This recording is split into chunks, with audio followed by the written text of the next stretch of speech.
Louvado sejam Jesus e Maria. Agradeço ao convite que vocês me fizeram, comunidade. Fico muito feliz com os 10 anos de história, muita coisa a ser contada. E agradeço ao convite que fizeram para eu fazer esse breve testemunho e um pouquinho de uma pregação. Aliás, eu estou sem máscara porque estou num ambiente seguro, com os devidos cuidados. Está ventando bastante, lugar refrigerado.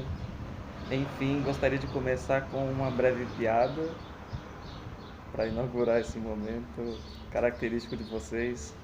E é assim, vocês têm que descobrir qual é o nome do santo. Esse santo é uma pessoa, realmente todo santo é muito santo, mas toda vez que se anuncia a palavra de Deus, é claro que a gente não subestima que não vai encontrar resistência, né? Então esse santo, de tanto ter um comportamento exemplar, muitas pessoas, algumas, não passaram a odiá-lo, para falar a verdade, e odiavam esse santo. Chegou a um ponto que um queria matá-lo. E era uma pessoa muito bruta. Então ele falou assim: na hora que eu encontrar ele, eu vou matá-lo. Pegou um toco de pau e foi atrás. E com esse pedaço de pau, ele foi e ao vê-lo, falou assim: Thomas! E aí o santo sabia lutar, sabia se defender. Ele falou assim: aqui não, desviando. Qual é o nome do santo? Eu sei que a piada foi ruim, gente. A piada foi ruim. Bom, já conseguiram parar de rir? Vou continuar. Tô brincando, vocês nem riram, a piada foi ruim mesmo. Bom, gostaria de começar o testemunho falando como que eu conheci a comunidade. Creio que tudo começou mais ou menos em 2015. Eu já era do Gol, mas eu participei de um encontro da comunidade que foi feito junto com outra comunidade, eu não me lembro qual. Mas para falar a verdade, aquele encontro foi muito decisivo assim para mim com relação a confirmações que eu pedi a Deus da minha vocação. Então minha história com a comunidade já começa aí e, para falar a verdade, uma coisa assim muito essencial para mim. E foi ali que eu comecei também a ter uma proximidade maior com o Wanderson. Na verdade eu não o conhecia bem, mas ele conversou comigo ali no encontro, um encontro que eu estava muito feliz, para falar a verdade. E depois daquele encontro, o Wanderson meio que começou a me pastorear, né? Ele me convidava direto para ir ao grupo de oração lá no Guarda-Mor, mas eu tinha pouco tempo, eu não conseguia participar. Eu tinha as atividades do Gol e sempre ia para Barbacena no final de semana. E depois de 3 anos, praticamente no final de 2017, eu participei pela primeira vez e me encantei, para falar a verdade. Levei minha tia, minha prima, de tão legal que eu achei. E 2018, que já tinha me formado na faculdade, que o Wanderson, na verdade eu lembrava dos convites do Wanderson e decidi fazer uma visita. E quando foi isso, já a comunidade já tinha se transferido lá para o bairro Colônia. E naquele encontro que eu fui lá, naquela visita, eu me encantei de novo. Falei assim: nossa, gente. Eu vi o Anthony trabalhando, capinando. Eu falei assim: já quero ficar aqui. Só que eu não falei nada, né? Falei nada pro Vanis. E depois daquela conversa, eu falei assim: nossa, que legal esse trabalho que eles estão fazendo. E eu queria me dedicar a algo. Eu estava num ano assim que eu estava sem emprego. Eu estava esperando assim já ir para o seminário, né, para vida religiosa, mas não sabia onde. E aí o Wanderson, com o tempo, me fez o convite de fazer a República, sede de sabedoria, Nossa Senhora, sede de sabedoria. Depois de uns 5 meses que eu fui aceitar, para falar a verdade, eu demorei um pouco, né? Achei aquilo tudo uma loucura, mas com fundo de vontade de realizá-lo logo. Fui pedir conselho ao meu diretor espiritual e aceitei. E foi um período assim muito feliz na minha vida, para falar a verdade. Muito feliz. Me dediquei de todo o coração, mas eu acredito que foi muito mais ajudado do que pude ajudar. Foi Foi maravilhoso, na verdade, para mim. Eu recordo de momentos muito legais, o dia que a gente foi dirigir a Kombi e que ela não estava ligando, então a gente teve que pedir ajuda ao pai da Tayane. E a Tayane grávida antes de tudo, né? Antes do pai dela chegar. E eu e o Wanderson empurrando a Kombi e ela tentando fazer pegar. Foi muito engraçado aquele dia. Foi muito engraçado. E também outros momentos.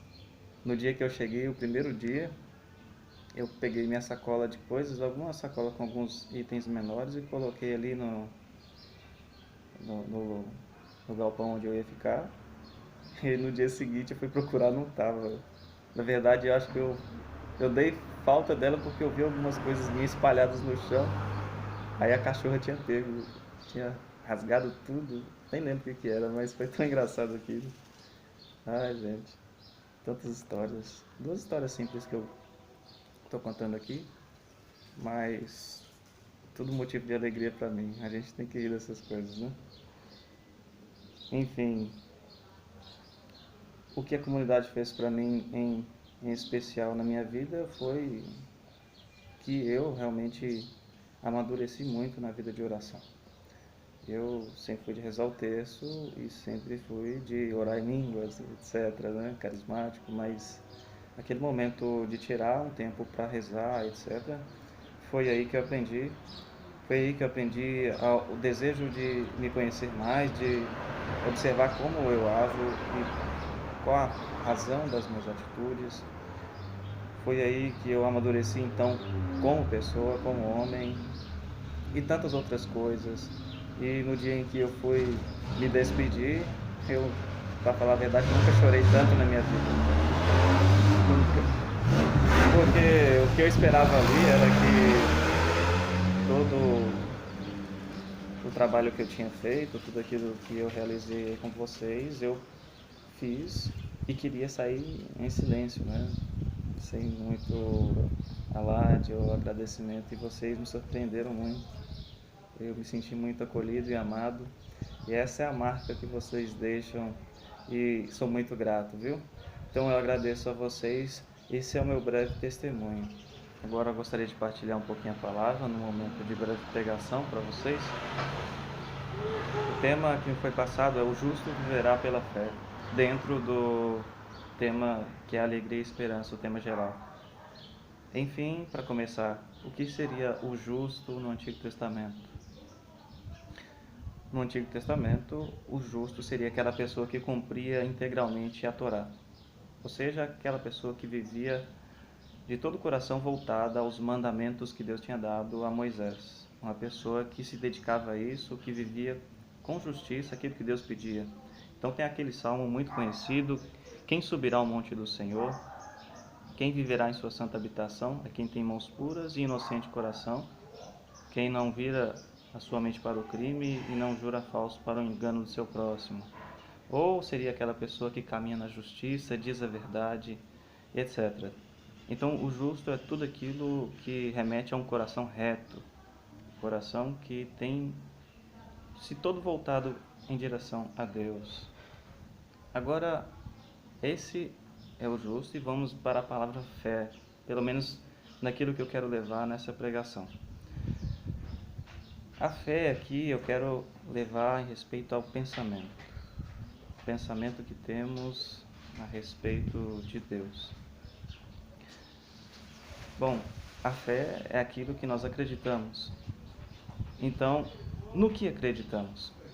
Acreditamos então naquilo que Jesus disse.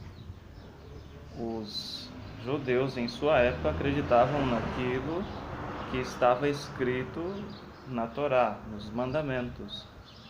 Então, o justo vive em função daquilo que ele acredita, aquilo que está escrito. Então, aquilo que está escrito é justamente aquilo que conhecemos de Deus. Então, o justo vive desse conhecimento de Deus. Começamos por aí. O justo viverá por esta fé.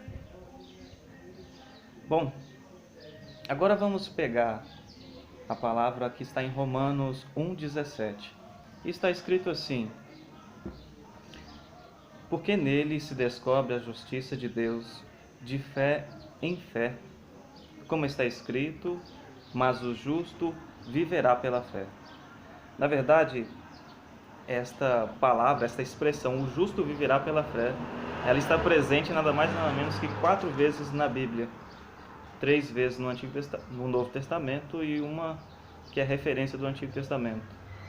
E geralmente São Paulo é quem fala dessa passagem. São Paulo é aquele que mais espalhou a fé pelo mundo e mais divulgou o Evangelho. Enfim, o que ele quer dizer justamente com a expressão de fé em fé? É uma coisa que muito simplesmente podemos entender como uma dinâmica da nossa fé. É como se a nossa fé devesse crescer cada vez mais, de fé em fé, de fé em fé. E o que significa isso? É nada mais, nada menos que sermos cada vez mais íntimos de Deus. É muito simples enxergar isso quando nós mesmos olhamos para o nosso ciclo de amizade. Tem pessoas que verdadeiramente são mais próximas, tem pessoas que são menos próximas. Mas com Deus, cada vez mais devemos ser mais próximos.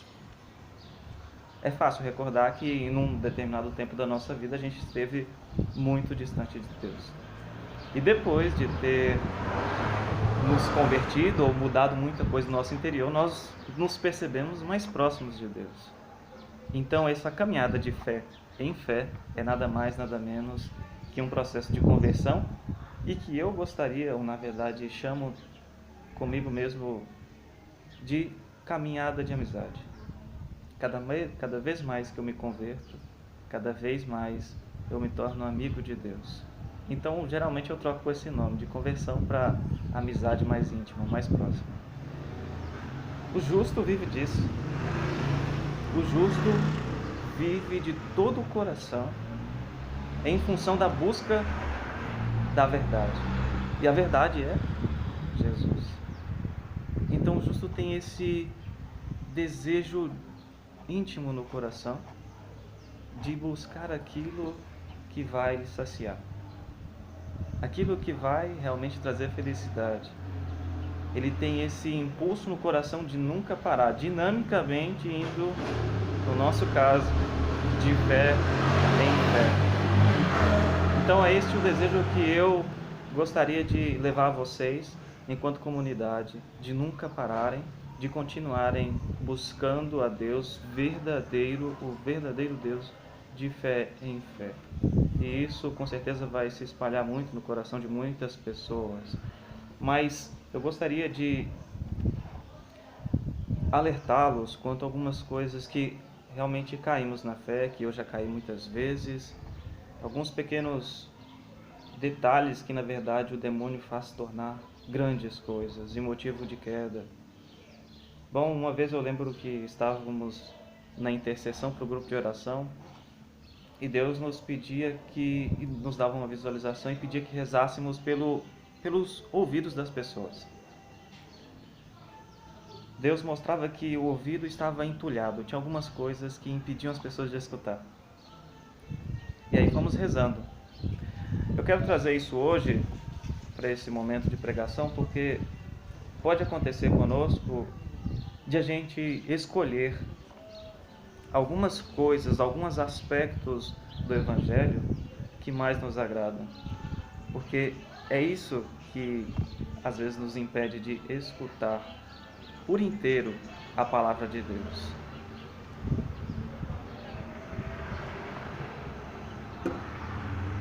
Em Mateus 13, versículo 13, vai estar escrito assim: eles escutam sem ouvir, nem compreender. Eles escutam, mas não ouvem. E ouvir aqui significa a mesma coisa que compreender. Ouvem, mas na verdade escutam, mas não entendem. Não querem entender. Estão com o coração fechado, no caso, os ouvidos tampados para a palavra de Deus. É somente mais uma coisa que acrescenta, mas que na verdade não acrescenta, não se toma para si. Então, essa questão de escolher certos aspectos, certas falas de Deus, certas situações que no Evangelho nos trazem agrado, consolação, não é de forma alguma característico da pessoa justa. O justo, como eu disse, ele procura de todo o coração a verdade. O justo não quer, de modo algum, viver conforme sua própria vontade. Pelo menos o justo do Evangelho. Ele quer escutar a verdade e confrontá-la dentro de si. A pessoa que, no fundo, deseja escutar certos aspectos apenas da palavra de Deus, ela quer, na verdade, isso demonstra que ela está fragmentada. Jesus é uno, Jesus é inteiro. E tudo que Jesus fala é em vista de um todo. Agora, quando nós queremos certos aspectos, é justamente porque nós também não temos uma vista em função do todo.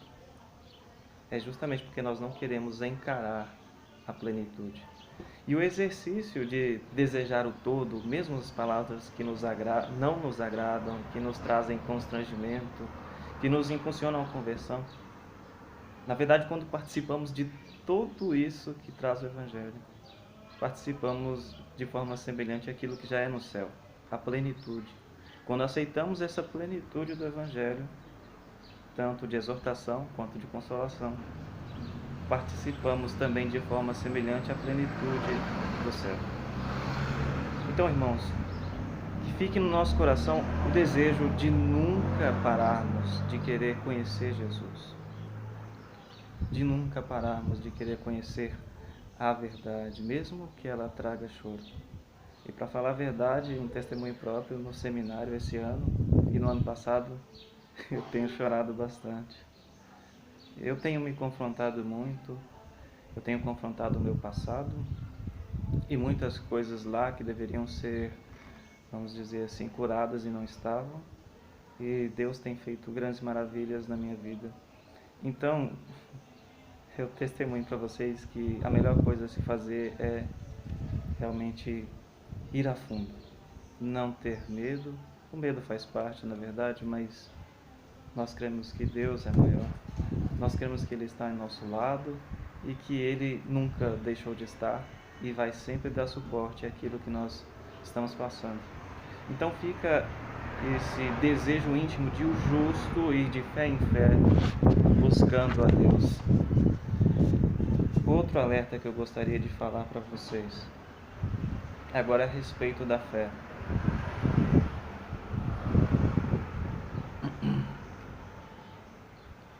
Corremos um risco que também pode ser muito grave, porque o demônio inflama isso de tal forma que pode nos distanciar muito de Deus. O que seria? Bom, nós somos pessoas... Desculpa, eu estou aqui na rua não, na calçada de casa, de férias, então o ambiente não é muito propício para fazer uma gravação, mas como eu não tenho outra condição, enfim. O risco que corremos é o seguinte: nós somos pessoas muito ativas, trabalhamos muito. Vocês, no caso, têm emprego e acreditam que realizando vocês estão cumprindo a vontade de Deus. Vocês rezam muito, vocês se dedicam muito à igreja, tem um grupo de oração que realmente traz muitos frutos à igreja e também demanda muita dedicação. Vocês trabalham com os jovens, pastoreiam, etc. São muito ativos.